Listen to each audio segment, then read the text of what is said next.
आइए सुनते हैं हमारे वन इंडिया कड़क न्यूज़ की खास रिपोर्ट। संदीप गणपत तांबे, कार्यकारिणी सदस्य, महाराष्ट्र राज्य महाराष्ट्र नवनिर्माण विद्यार्थी सेना, इन्होंने क्या कहा, दर्शकों आप खुद ही सुन लीजिए।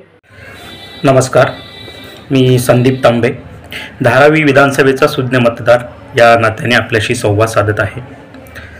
काही जण कॉन्स्टिट्यूशन घेऊन फिरतात, खाली कॉन्स्टिट्यूशन घेऊन फिरतात। माझ्याकडे भरलेलं कॉन्स्टिट्यूशन आहे, आपण पाहू शकता। धारावी विधानसभेचा विचार केला तर कॉन्स्टिट्यूशनमध्ये पार्ट 3 फंडामेंटल राईट्स आणि पार्ट 4 स्टेट डायरेक्टिव्ह प्रिन्सिपल्स यांचं पालन झालं आहे का? नक्कीच झालेलं नाही। कॉन्स्टिट्यूशनमध्ये जे पर्यावरणाचे हक्क आहेत, जे शिक्षणाचे हक्क आहेत, जे आरोग्यासंबंधीचे हक्क आहेत, त्या हक्कांचं नक्कीच पालन झालेलं नाही। त्याशिवाय जे राज्याचे उत्तरदायित्व आहेत त्याचंही पालन झालेलं नाही। मग याला जबाबदार कोण? एका घराण्याकडे 40 वर्ष सत्ता आहे धारावीची, मग राज्याची जी उत्तरदायित्व आहेत त्याचं पालन धारावीत का झालं नाही?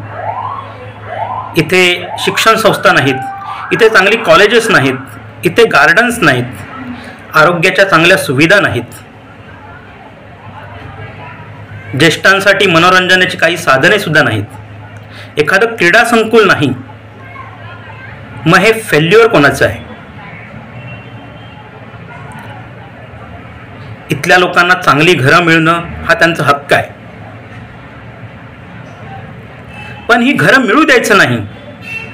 फक्त आपण राजकारण करायचं, स्वयंविकास करायचा आणि इथल्या लोकांना तसंच घाणीच्या साम्राज्यात ठेवून द्यायचं, ही मानसिकता चुकीची आहे। आपण ज्यावेळी इतर मतदारसंघ बघतो, आपण ज्यावेळी देशाचा विचार करतो, जगाचा विचार करतो, त्या दृष्टीने आपण कुठे आहोत याचा धारावीतल्या प्रत्येक नागरिकाने विचार करण्याची गरज आहे। धारावीत बदल का आवश्यक आहे? कारण आपल्या ज्या बेसिक ॲम्युनिटीज आहेत, आपल्याला जे इन्फ्रास्ट्रक्चर डेव्हलपमेंट व्हायला पाहिजे होतं ते झालेलं नाही आणि त्यामुळे धारावीत बदल आवश्यक आहे। काहींनी इथे काहीच काम केलं नाही। खरं तर धारावीने तुम्हाला भरभरून दिलं, धारावीमुळे मंत्रिपद मिळालं, खासदारकी मिळाली, आमदारकी मिळाली, पण इथल्या लोकांचा विकास व्हावा अशी काहींची इच्छाच झाली नाही।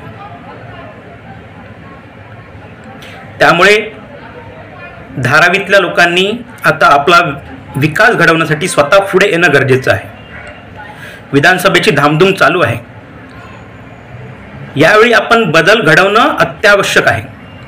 धारावीत ज्या PMGP किंवा SRAच्या माध्यमातून इमारती बनलेल्या आहेत त्या धोकादायक स्थितीत आहेत, त्या जीर्ण अवस्थेत असल्यामुळे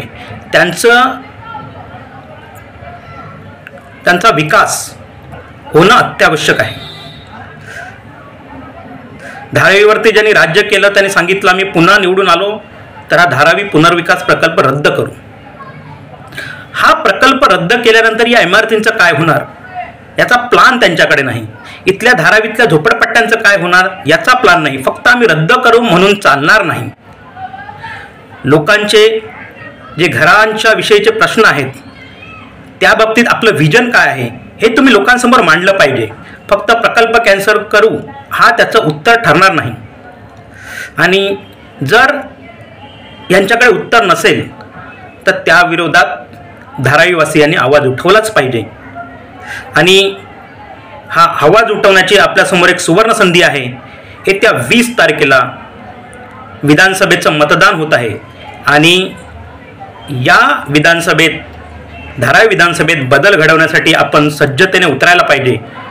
आपला विकास करायचा असेल, इथे चांगलं इन्फ्रास्ट्रक्चर डेव्हलपमेंट व्हायचं असेल, इथे चांगलं एज्युकेशन इन्स्टिट्यूशन यायला पाहिजे असतील, इथलं औद्योगिकरणात वाढ झालेली आपल्याला पाहिजे असेल, इथल्या मुलांना इथल्या इथेच रोजगार मिळवून द्यायचे असतील तर या विधानसभेत बदल होणं अत्यावश्यक आहे आणि हा बदल आपण 20 तारखेला कराल याची मला खात्री वाटते। घर, चांगलं आरोग्य, चांगल्या सोयीसुविधा, मूलभूत आणि पायाभूत सुविधा इथे चांगल्या निर्माण होतील आणि त्याच्यासाठी बदल आवश्यक आहे आणि तो बदल आपण 100% कराल याची मला खात्री वाटते. आपण सर्वांनी मतदान करा. मतदान आपला हक्क आहे आणि मतदानातून आपण परिवर्तन करा, जेणेकरून धारावीचा विकास होईल. जय हिंद, जय महाराष्ट्र. देश दुनिया की खबरों के लिए जुड़े रहिए वन इंडिया कड़क न्यूज के साथ. धन्यवाद.